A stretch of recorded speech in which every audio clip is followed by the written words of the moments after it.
உங்கள் கடன் பிரச்சனையிலேருந்து நிச்சயம் உங்களுக்கு என்ன செய்வார்? இங்கே இயேசு விடுதலை தருவாருங்க. நாங்கள்லாம் ஏதோ பணத்துக்காக இங்கே வந்து நிற்கலை, பணம் கொடுத்து இங்கே வந்து நிற்கலை. உண்மையாகவே எங்கள் வாழ்க்கையில் ஆண்டவர் பெரிய காரியம் செஞ்சுருக்காருங்க. அதனால தான் அந்த சந்தோஷத்தை நீங்களும் அனுபவிக்கணும் தான் இந்த கிராமத்தை தேடி ஒவ்வொரு மாதமும் வந்து இயேசுவை குறித்து உங்களுக்கு அறிவிக்கிறோம். நீங்கள் அந்த விடுதலை பெற வேண்டும்னா எல்லாரும் இங்கே வந்து ஜெபம் பண்ணிக்கங்க. எந்த பிரச்சனையாக இருந்தாலும், ஒருவேளை கணவன் மனைவிக்குள்ள பிரிவினைகளாக இருக்கலாம், சண்டையாக இருக்கலாம், தீராத லட்சக்கணக்கான கடன்களாக இருக்கலாம், வியாதி டாக்டர்கள் கூட சுகமாக்க முடியாதுமான்னு சொல்லியிருக்கலாம். ஆனால் எப்பேற்பட்ட நோயாக இருந்தாலும் உங்களை சுகமாக்க எங்கள் இயேசுவால் முடியுங்க. நாங்கள் அடிப்படாத வியாதி கிடையாது. எத்தனையோ வியாதியிலிருந்து எங்களை மருந்து மாத்திரை கூட எடுக்காமல், ஹாஸ்பிட்டல் போகாமல் ஒரு பெரிய சுகத்தை எங்களுக்கு தந்திருக்கிறாரு. அதனால தான் உங்கள் முன்னாடி வந்து நாங்கள் பேசுகிறோம்.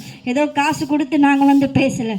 சுகத்தை ஆண்டவர் இலவசமாக எங்களுக்கு கொடுத்தாருங்க. அதை உங்ககிட்ட உண்மையாக நாங்கள் சொல்கிறோம். நீங்கள் எந்தெந்த பிரச்சனையில் இருக்கிறீங்களோ இங்கே வாங்க, நான் உங்களுக்கு ஜெபம் பண்ண ஆயத்தமாக வந்திருக்கிறோம். உங்கள் பிரச்சனைக்காக, உங்கள் சூழ்நிலைக்காக. ஒருவேளை பிள்ளைங்க படிப்பு, சின்ன சின்ன பிள்ளைங்களாக இருப்பீங்கன்னா இந்த இடத்துல வாங்க. உங்களுக்கு சண்டே கிளாஸ் எடுப்போம், வசனத்தை நாங்கள் சொல்லிக் கொடுப்போம். வாரம் ஜோதி என்கிற சிஸ்டர் எங்கள் சபையிலேருந்து இங்கே வந்து சண்டே கிளாஸ் ஊழியம் எடுக்கிறாங்க. சின்ன பிள்ளைங்களாம் வந்து கலந்து கொள்ளுங்க. உங்களுக்கு அந்த மே மாத டைமில் ஒரு சிறந்த பரிசெல்லாம் நாங்கள் கொடுக்க போகிறோம்.